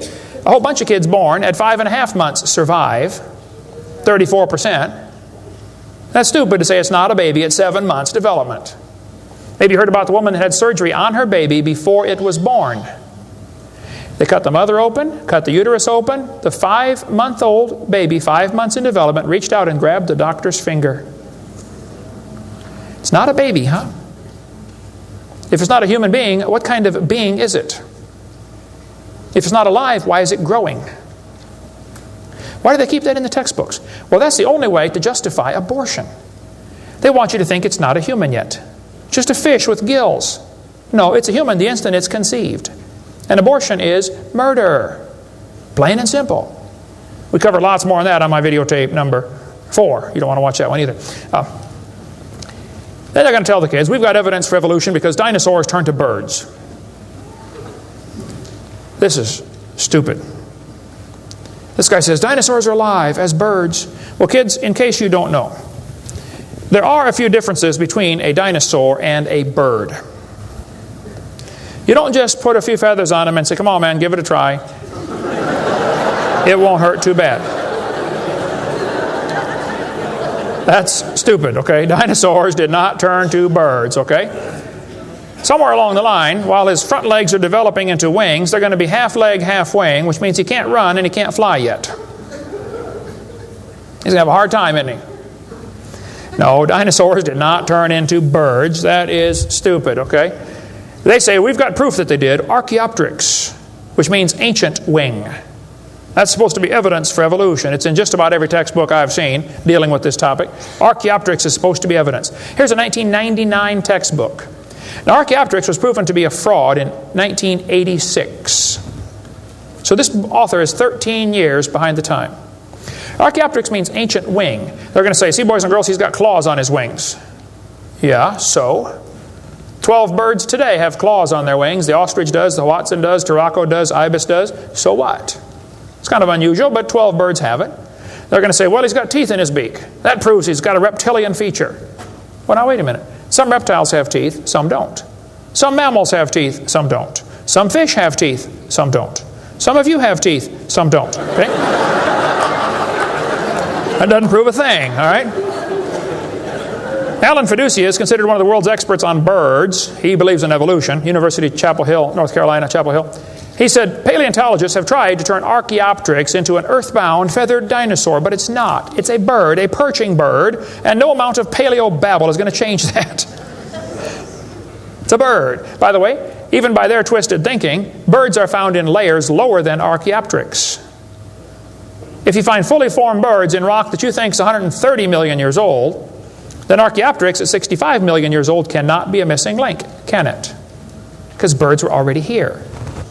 Even with their dumb geologic column, it doesn't work. We cover lots more on that on video 4. They say bird feathers evolved from scales. Well, that's stupid. In the first place, they come from different genes on the chromosome, okay? Developed totally different. A scale is a hard wrinkle in the skin. They attach to the skin very differently. Feathers are incredibly complex, folks. Unbelievably complicated. They're both made from the same protein, keratin, and that's where the similarity stops. So what? Battleships and forks are both made of iron.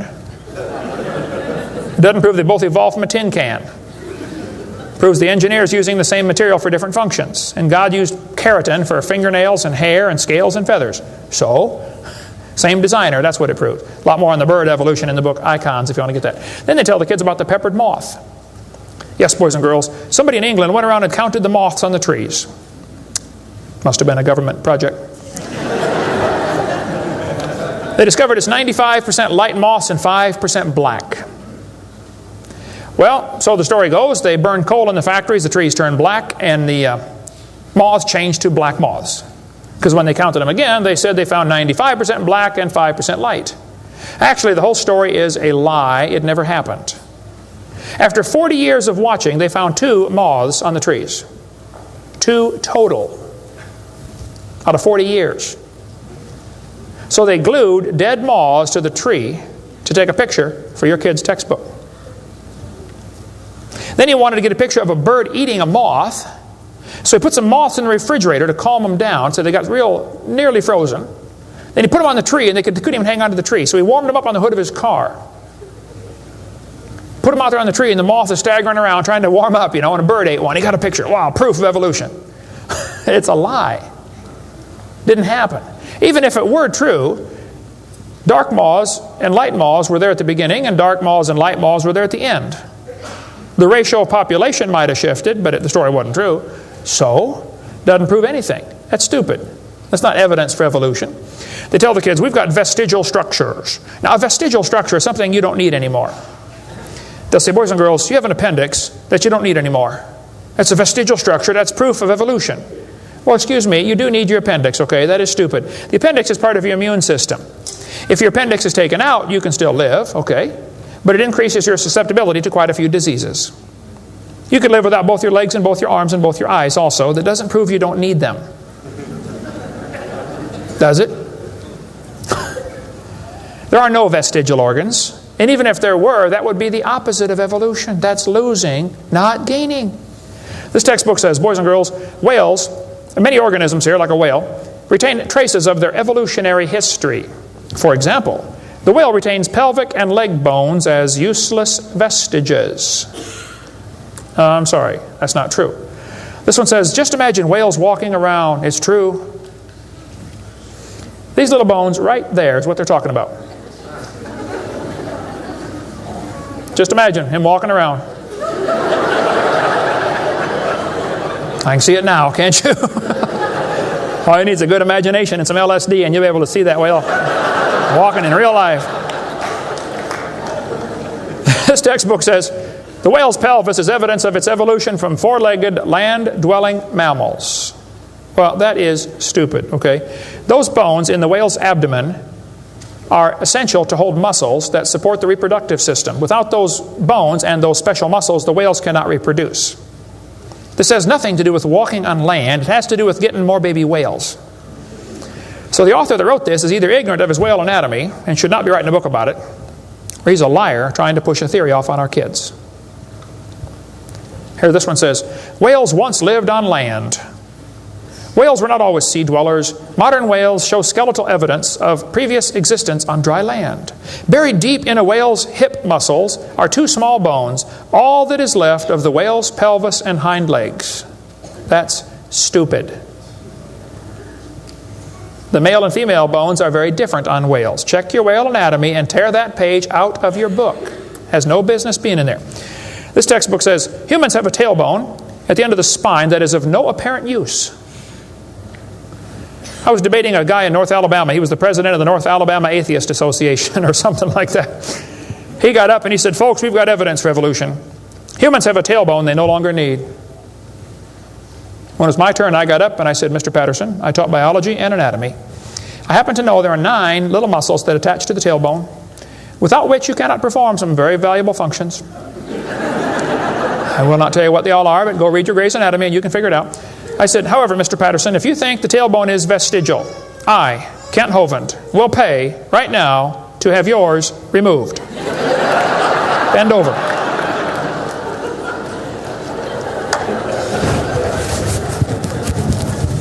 That is stupid, folks. The tailbone is not vestigial. This one says, the coccyx, that's the tailbone, the small bone at the end of the human vertebral column, has no present function and is thought to be the remainder of bones that once occupied the long tail of a tree-living ancestor. I was taught when I went to school, man used to have a tail, but he lost it because he didn't need it. I thought, didn't need it? Have you ever thought how handy a tail would be? Have you ever come to the door with 2 sacks of groceries? Wouldn't that be nice, man? Be able to grab that door and walk right around and get in it? Lost it because we didn't need it. Man, you could drive the car and tune the radio knob and hold the Coke at the same time. We're going to going to tell the kids that lobe-finned fish show evolution. Yes, boys and girls, during the Devonian period, 410 million years ago, there were fish with lobe fins. What that means is a short arm and then the fin grows. Well, that's stupid, okay? The lobe-finned fish are still alive. They're called the coelacanth. And when they found the first coelacanth in 1938, first people didn't believe it. They said it can't be true because they died millions of years ago. When they finally proved, yes, they're still here, all they said was, wow, they survived for millions of years. Never dawned on them to maybe question the whole theory. Never dawned on them. When Dr. Roy Mackal went to Africa and did expeditions on dinosaurs still alive in the African swamp, University of Chicago microbiology professor Dr. Roy Mackal wrote this book. He went over there twice, interviewed folks who've seen living dinosaurs. People who've never seen a white man. When he showed them the Apatosaurus, they said, yeah, that's Mokele Mbembe. He lives out in the river. He's not friendly. Don't get close. Dr. Mackal said, fellas, that's a dinosaur. They've been dead for 70 million years. The natives said, well, we're sorry. We didn't know about that. All we know is we see them out there once in a while. So Mackal gets back, writes this book, and says, folks, there are still some dinosaurs alive in Africa.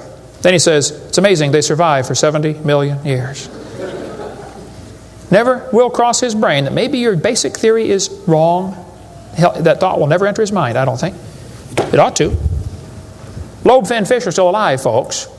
They tell them trilobites are good index fossils for rock that is 600 million years old. Well, that's stupid, okay? There's a human shoe print where a guy stepped on and squashed a trilobite. How could a human step on a trilobite? If they're 500 million years ago. One guy said, maybe aliens visited the planet and stepped on a trilobite. Trilobite had the most sophisticated eye ever found in nature. It's one of the first animals to evolve, and it's already got the most complex eyeball. I don't think so.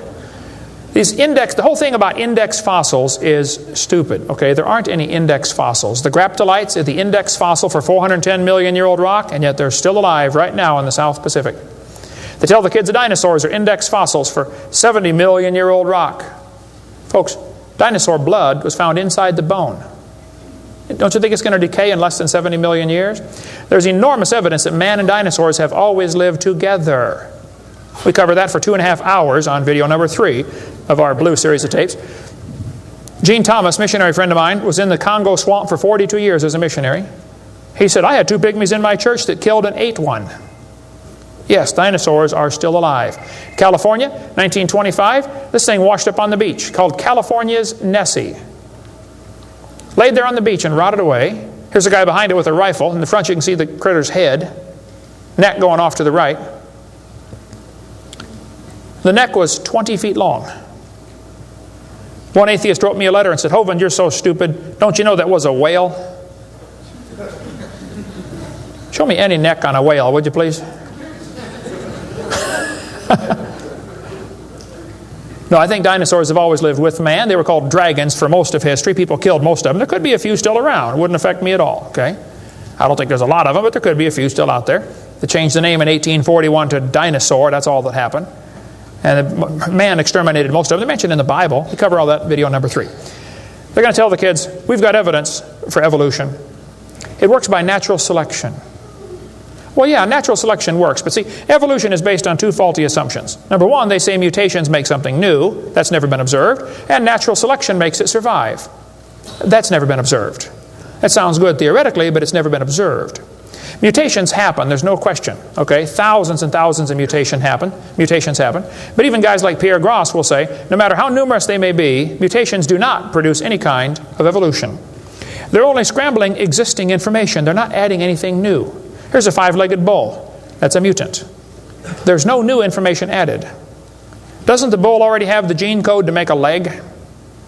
You just built one in the wrong place, that's all. This is not new information. This is scrambled information. That's not new. Here's a short-legged sheep. He's the first one the wolf is going to catch. Go, boys, go. Here comes the wolf. Herman didn't make it. Here's a 2-headed turtle. That's a mutant. Not ninja, but he's mutant. He's going to freeze first winter. Nobody makes a turtleneck sweater. I've never seen one. I've been looking. See, a mutation is scrambling information that already exists. It's like you can take the letters from the word Christmas and get all sorts of different words, scrambling them up. But you never get Xerox, zebra, or queen. The letters aren't available. And a mutation does not give you new information. It scrambles existing information. This textbook shows the kids a 4-wing fly. Look what it says now, kids. You've got to be careful or you'll be tricked on this one. Normal fruit flies have 2 wings. This mutant has 4. This rare mutation, like most mutations, is harmful. Look what it says. Beneficial mutations are the raw material for natural selection. Oh, why didn't they show us one? Why did they show us an example of a bad mutation and tell us that good ones is how it works? Show me a good one. You know why nobody's ever shown a good mutation? Because nobody's ever seen a good mutation. One professor I was debating said, I know a good mutation. He said, people in Africa that get sickle cell anemia cannot get malaria. Wow, that's like saying if you cut off your legs, you can't get athlete's foot. Yeah, you're probably right, but that's not a beneficial mutation. They tell them evolution and natural selection go together. He says, this textbook says natural selection causes evolution. That's stupid, okay? Natural selection doesn't cause any evolution. Natural selection is a conservative process that keeps the species strong. That's all it does. That's all it can do. It has no creative properties. Natural selection, nature can only select what there is to select from. If I said, I'm going to go around the world, I'm going to try to raise a race of people that are over 12 feet tall. So everybody under 12 feet tall, we're going to kill them. Year after year, we kill everybody under 12 feet tall. Well, there's nobody to select from, is there? Natural selection can only select what there is to select from. It's a conservative process. If you worked in a factory that produced cars and your job was to check for defects, you know, kick the tires, slam the doors, etc., drive it around, and you caught every single mistake and you rejected it, how long would it take that process to change the car to an airplane? You say it'll never change it. That's my point. Natural selection is like a quality control. It makes sure the bad ones don't survive, but it's not going to change it to something else. Survival of the fittest does not explain arrival of the fittest. And by the way, survival of the fittest is what is called a tautology. Kids, there's a big word. You can learn this. You can use this one on your brother. A tautology is a sentence that means nothing. You can say, oh, you're speaking in tautologies. I'll show you how it works. You say, Professor, why did it survive? I say, oh, because it's the fittest. You know, survival of the fittest. Oh, how do you know it's the fittest? Because it survived. I see. Is that the way it works? That's exactly the way it works. That's stupid, folks, okay? Actually, it's not survival of the fittest. If a whale goes through a school of fish and eats 80% of them, it's survival of the luckiest. I mean, if a snake crawls into a bird's nest and eats 3 out of 4 eggs, does the snake select the weakest of the birds to eat? There's still an egg, man. He's going to eat them all. Okay? Then they do the thing with the fruit flies for the kids. They'll say, boys and girls, we raised flies in the laboratory and we nuked them and microwaved them and x-rayed them, and we got these flies to have mutated babies. We got flies with curled wings. They fly around, bzz, bzz, bzz, couldn't go anywhere. They got flies with no wings. What do you call that? A crawl. You can't fly. They raised all these mutated flies in the laboratory and said, you know what, folks? Every fly we got was worse off than Grandpa Fly. Yeah, so? So they tell the kids, you see, this proves that flies have evolved as far as they can go. No, this proves you're messing up with perfectly good flies, okay? God made them right and you're messing them up. Now leave them alone, all right? This guy says, we've got proof for evolution because flies in the north have wings 4% larger than flies in the south. That's proof we all came from a rock. That's stupid, I'm sorry. Then they tell the kids, boys and girls, today you're going to learn to think critically. Watch this sentence here carefully. Some kids doing this for homework tonight. Boys and girls, do you think humans are still evolving? Now what kind of question is that? That's one of those questions like, have you stopped beating your wife yet? Well, if I say yes, I'm admitting I did. If I say no, I'm still doing it. Wow. All right. Go back and look at the original question. Do you think humans are still evolving? Doesn't that question assume that evolution has happened? What if a kid doesn't believe in evolution? How's he supposed to do his homework tonight? That question does not teach him how to think critically. That teaches him what to think, not how to think. That's a Soviet-style indoctrination type question, and the textbooks are full of them. They're not learning how to think. And when the kid gets done with this course, he's going to think he knows how to think. But he doesn't. He knows how to be told what to think. Brainwashing at taxpayer expense. Quite a few lies in the textbooks covered in this one. We got a lot more in video number 4. Adolf Hitler said, "You let me control the textbooks, I'll control the state." What is in these books anyway? There's a lot of good science in there, but there's some poison. Professor Wilson at Harvard University said, "As were many persons from Alabama, I was a born-again Christian. When I was 15, I entered the Southern Baptist Church with great fervor and interest in the fundamentalist religion. I left at 17 when I got to the University of Alabama and heard about evolution theory. 1 year of college destroyed his faith." Philip Wentworth said, "When I went to Harvard in the fall of 24, I was not only a Christian, I was a candidate for the ministry. Then for 4 years I underwent a process of mental readjustment which shook my little world to its foundations.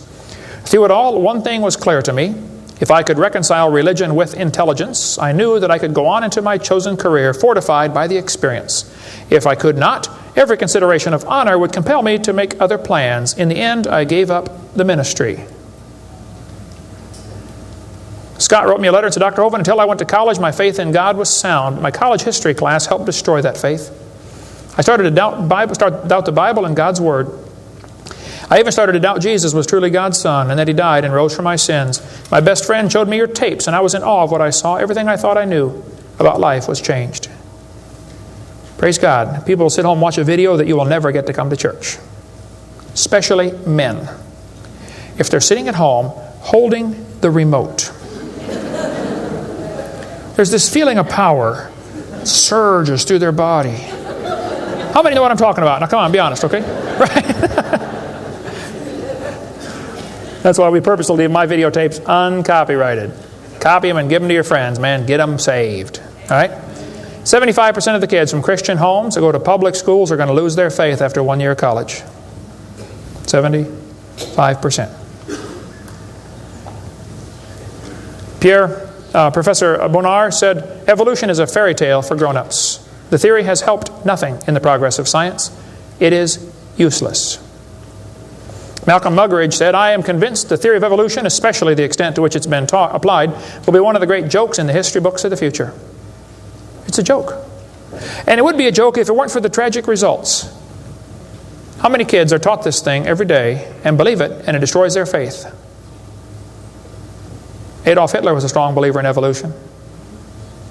He thought the Jews were an inferior species and needed to be eliminated for the good of humanity. Joseph Stalin was an evolutionist. Trotsky was an evolutionist. Pol Pot from Cambodia was a strong believer in evolution. We covered lots more on that in video number 5. Scientists who go about teaching that evolution is a fact of life are great con men. The story they are telling may be the greatest hoax ever. In explaining evolution, we do not have one iota of fact. Evolution is a shell game. You ever seen those shell games where they put the pea down there and they put the 3 shells on it and the guy tries to get you confused, you know, he misses them around?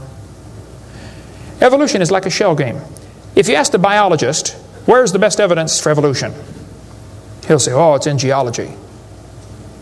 I debated Dr. Pigliucci. It's debate number 12, I think, of my series out there, of the red series of tapes. Those are debates. I said, Dr. Pigliucci, you have gotten $650,000 in grant money to study evolution of plants. You've been teaching a course on the evolution of plants for 30 years. What is the best evidence of evolution you're aware of? And he said, the evolution of whales. You're a botanist telling me the evolution of whales is your best evidence? It's always this way, folks. The geologist thinks the anthropologist has the evidence. The anthropologist says, oh no, we don't have it. The biologist has it. It's a shell game. The only problem is there's no pea under any of them. Nobody has the evidence. It's a joke. Sir Arthur Keith was selected to write the foreword to Darwin's book when it was republished in 1959 because he was a strong believer in evolution. Arthur Keith said, "Evolution is unproved and unprovable. We believe it because the only alternative is special creation. And that is unthinkable."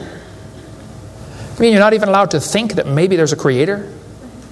The only alternative. He's right, by the way. The Russian atheist astronomer came to America and spoke at one of the universities, and he started off his speech. He said, "Folks, either there is a God or there isn't."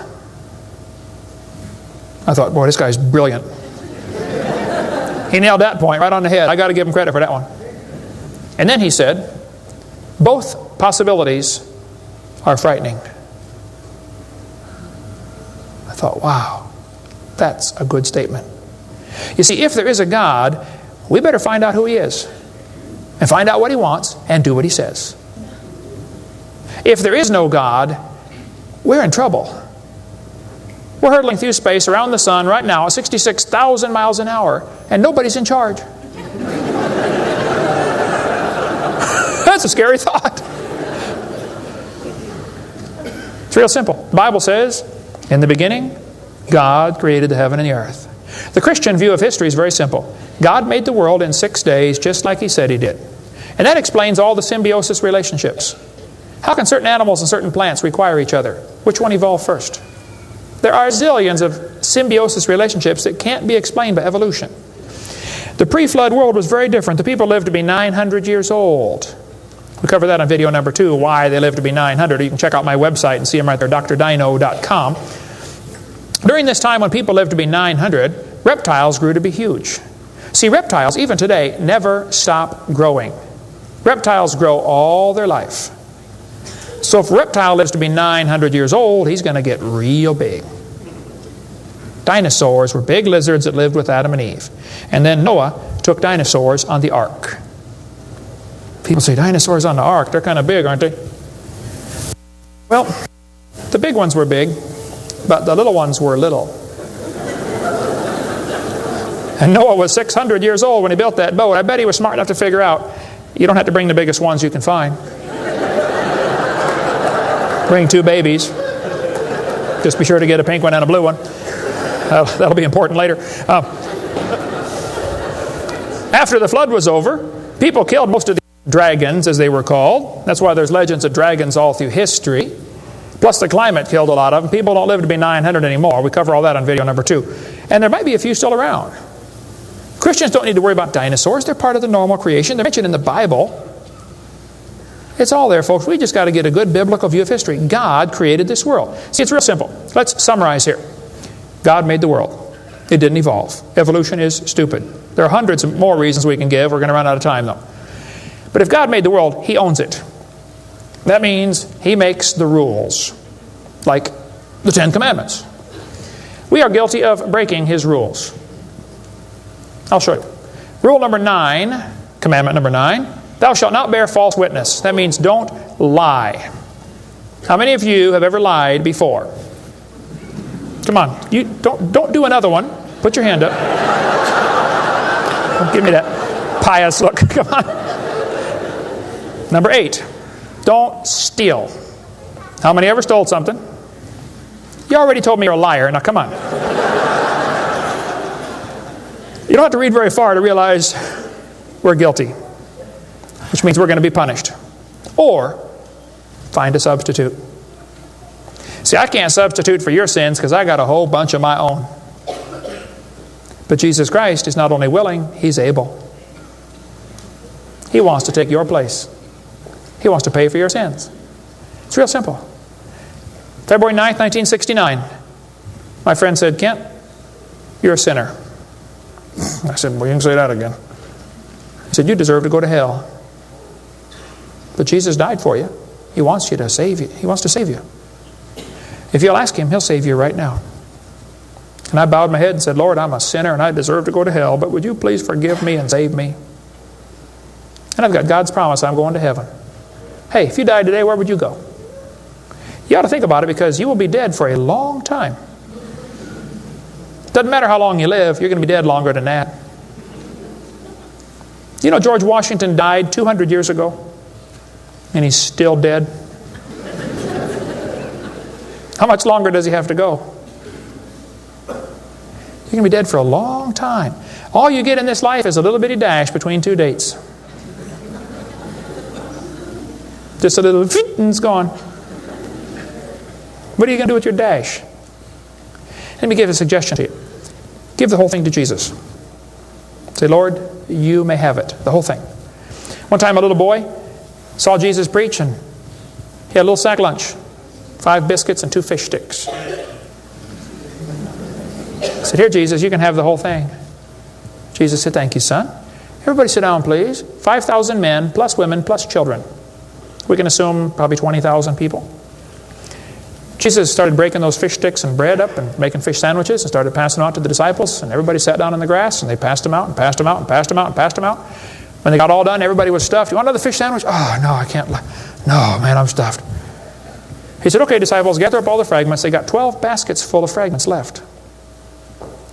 That little boy came home from the meeting. Mama said, hey, son, how'd you like your lunch? Oh, Mom, you won't believe it. Was it good? Oh, it was good, Mom. You have any left? Hey, disciples, come on in here, would you please? See, he decided to give it all to Jesus. Now, he ended up getting fed himself. He's one of them 20,000 that got fed, you know. He could have kept it and got fed, or he could give it away and get fed. Worked the same either way. If you could learn to give your life away to Jesus, you will get a wonderful life. Plus, it'll bless lots of others. Some of you ought to quit worrying about knocking that dumb ball into the hole in the dirt and start worrying about who's going to heaven or hell.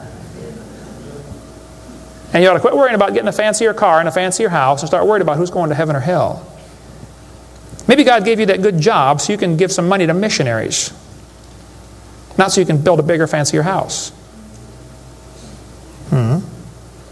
You know what we need in this country? We need a Christian Barney.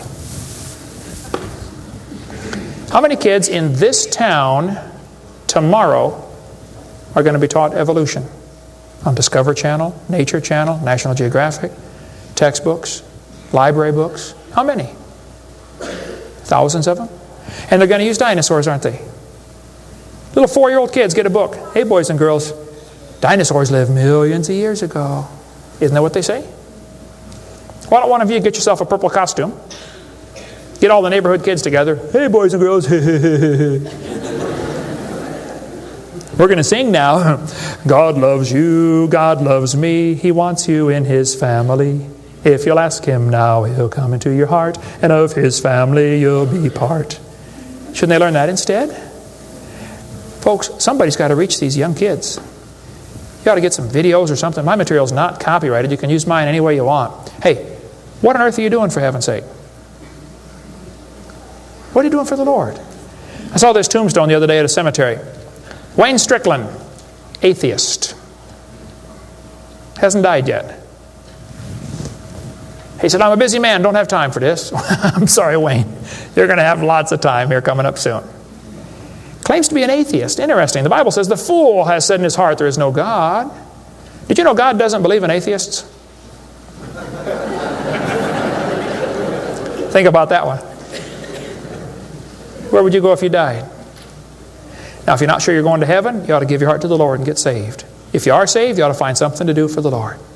If you want to get any of my video materials, they're not copyrighted. You can get a 15-hour seminar on creation, which lots of material on stuff, on creation, evolution, dinosaurs. Get some of the debates or the red tapes or the miscellaneous topical series. We want to strengthen your faith in the Word of God. If you're here tonight and you're not saved, or if you're watching this video and you're not saved, give me a call. I'll be glad to help you meet the Lord. Our website is drdino.com. Phone number in Pensacola, Florida, 850-479-DINO.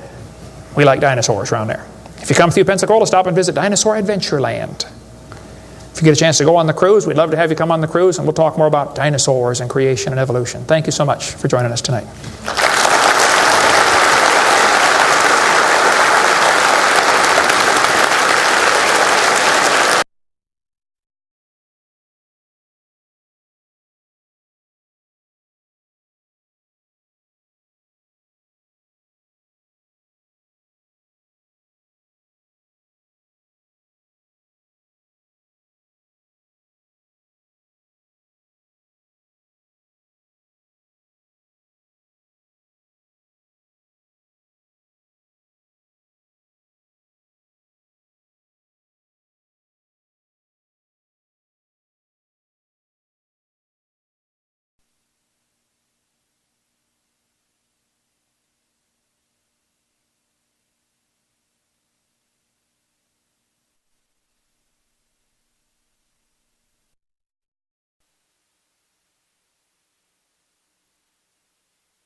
Do you want to know more about how to combat the godless theory of evolution?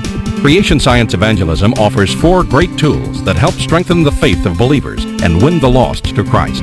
After 15 years of teaching high school science, Dr. Hovind began Creation Science Evangelism in 1989. We are a ministry that is dedicated to providing tools which will help you combat the evolution philosophy that is destroying the faith of millions every year. The first tool Creation Science offers is their powerful, life-changing video series. Over the last 12 years, well over 1 million videotapes of Dr. Hovind's seminar have circled the globe. They are reaping a harvest of souls for the kingdom of Christ, as well as helping restore the faith of many thousands confused by the evolution propaganda to which they've been subjected. These videos are available in English, Russian, French, Spanish, Japanese, and sign language. The Age of the Earth, first of the 7-part series, teaches that God created the universe about 6,000 years ago in 6 literal days. Could this be true? Can it be scientifically proven that the Earth is not billions of years old? This tape gives solid scientific evidence that the Earth is young and that the Bible is scientifically accurate. How did the environment of the original creation differ from ours today? And how would this allow men to live over 900 years? Can Christians have a good explanation for the existence of dinosaurs? Could some dinosaurs still be alive today? These and many more questions are covered in the 2nd and 3rd part of the series. Evolution has permeated public school textbooks with false and fraudulent information. This video exposes nearly 30 lies commonly found in textbooks. Every public school student, teacher, and school board member needs to watch part 4 of this series. Find out if you have been lied to in your textbooks. Discover the terrible difference evolutionary beliefs have made in the past as well as in recent history in our video number 5. Dictators throughout time have used their evolution-based philosophies to rationalize their brutal actions. Learn how evolution propaganda is being used today to prepare people for the New World Order. This is just a taste of all the information the 17-hour seminar series has to offer. Also available are college courses that expand on the seminars in great detail. For those who can handle a more confrontational atmosphere, our debate series is just for you. I said, now, Mr. Patterson, if you think the tailbone is vestigial, I, Kent Hovind, will pay to have yours removed. Dr. Hovind has debated a wide range of atheists and evolutionists all over the country. And you're sure to find these 12 debates very exciting. These would be perfect to present to that scientifically minded person who likes to argue their point. Our topical series includes exciting topics like why evolution is stupid, public school presentation, children's video about dinosaurs, the Bible and health, Leviathan, the fire-breathing dragon, and many more. Creation Science also offers a variety of visuals, like the longevity chart, which presents the entire lineage of Adam to Joseph as given in Genesis. It's exciting to see exactly how many generations were alive at the same time. Hundreds of books on a variety of subjects, videos on incredible creatures that defy evolution, t-shirts, fossils, and more. Make Creation Science Evangelism the one-stop shopping center for your creation material needs. Our 2 websites, www.drdino.com and www.dinosauradventureland.com, provide our second tool for evangelism. drdino.com is packed with lots of information, from charts and graphs to articles and frequently asked questions. This is also where you will find more information on all of the products CSE has to offer. Dinosauradventureland.com is great for the kids. They can play lots of fun games and see unusual rides and activities located at Dinosaur Adventureland in Pensacola, Florida. Thousands visit our sites regularly to gain insight into God's creation. The third tool available to you is the live seminars conducted by Dr. Hovind and his son Eric. Since 1989, Dr. Hovind has held seminars and debates in hundreds of churches, schools, and universities in 49 states and 30 foreign countries. His fast-paced, illustrated seminars cover diverse topics, such as evidence for a young Earth, how long Adam lived, dinosaurs living with man, where races came from, radiometric dating, and much more. Our fourth tool is the new, exciting Dinosaur Adventureland. Many thousands have come from all across America to visit our museum, creation bookstore, science center, and theme park, where God gets the glory for science. Our unusual swings, rides, and activities each have a science lesson as well as a spiritual lesson. Captivate everyone from age 4 to 94.